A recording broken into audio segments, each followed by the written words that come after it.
Hi hello I'm doctor Niloufer అండి. నేను యూట్యూబ్లో హెల్త్ గురించి మోటివేషన్ గురించి వీడియోస్ చేస్తూ ఉన్నాను.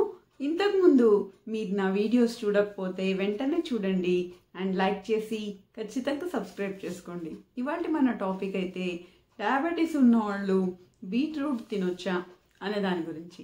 మరి మన టాపిక్లోకి వెళ్ళిపోదాం. మామూలుగా బీట్రూట్ అనేది మంచి యాంటీ ఆక్సిడెంట్ అనమాట. ఇది దీనిలో బీటాలైన్స్ అనేవి తర్వాత ఆంథ్రోసైనిన్స్ అనేవి ఉంటాయన్నమాట. ఇవి మంచి యాంటీ ఆక్సిడెంట్స్ కింద తర్వాత యాంటీ ఇన్ఫ్లమేటరీ కింద పనిచేస్తాయి. అంటే ఈ antioxidants anti inflammatory properties ఉండటం వల్ల ఇవి క్యాన్సర్ నుంచి రక్షిస్తాయి, గుండెకు కూడా మంచివి. మరి అంతేకాకుండా ఇవి బీపీని తగ్గిస్తుంది ఈ బీట్రూట్లో ఉన్న పదార్థాలు. తర్వాత ఈ బీట్రూట్లో మెగ్నీషియము, మ్యాంగనీసు, ఐరన్, కాపరు ఇలాంటి మినరల్స్ ఉంటాయి. ఇవన్నీ కూడా ఎముకలు దృఢంగా అవడానికి ఉపయోగపడతాయి. మరి అంతేకాకుండా ఈ బీట్రూట్లో ఫైబర్ ఉంటుంది కదా, అది మన జీర్ణకోశ వ్యవస్థకి మంచిది. మరి బీట్రూట్ని గర్భిణీ స్త్రీలు తీసుకుంటే వాళ్ళలో పిల్లల్లో వచ్చే బర్త్ డిఫెక్ట్స్ ఉంటాయి కదా, అవయవ లోపాలు, అవి రాకుండా ఉంటాయి. ఈ బీట్రూట్లో ఉండే నైట్రేట్స్ అనేవి డిమెన్షియా అంటే మర్చిపోయే జబ్బు ఉంటుంది అనమాట. ఆ జబ్బు రాకుండా తర్వాత మెదడుకు రక్త సరఫరా పెంచడంలో ఉపయోగపడుతుంది.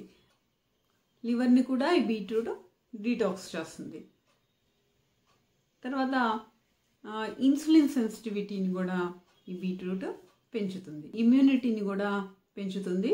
కానీ ఎక్కువగా తీసుకుంటే కిడ్నీలో రాళ్ళు, లివర్ సమస్యలు, యూరిన్లో ప్రాబ్లమ్స్ ఇలాంటివి కూడా వస్తాయి. అయితే అసలు విషయానికి వద్దాం. ఇప్పుడు మనం ఈ బీట్రూట్ యొక్క గ్లైసిమిక్ ఇండెక్స్, గ్లైసిమిక్ లోడ్ ఈ రెండు ఉంటాయన్నమాట.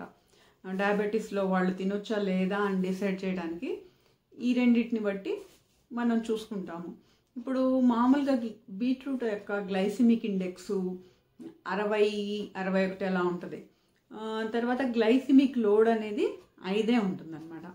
మరి ఈ గ్లైసిమిక్ ఇండెక్స్ చూసుకుంటే మీడియం గ్లైసిమిక్ ఇండెక్స్ కింద వస్తుంది బీట్రూట్. గ్లైసిమిక్ లోడ్ అయితే మామూలుగా లో గ్లైసిమిక్ లోడ్ కింద వస్తుంది. కాబట్టి డయాబెటీస్ ఉన్నవాళ్ళు ఒక చిన్న బీట్రూట్ని తీసుకోవచ్చు. 50 గ్రాముల బీట్రూట్లో ఒక 22 క్యాలరీస్ ఉంటాయన్నమాట. అంతేకాకుండా దీనిలో ఒక 5 గ్రాముల కార్బోహైడ్రేట్స్, 2 గ్రాముల ఫైబరు ఉంటుంది. కాబట్టి డయాబెటీస్ ఉన్నవాళ్ళు ఒక చిన్న బీట్రూట్ని వాళ్ళ ఆహారంలో తీసుకోవచ్చు.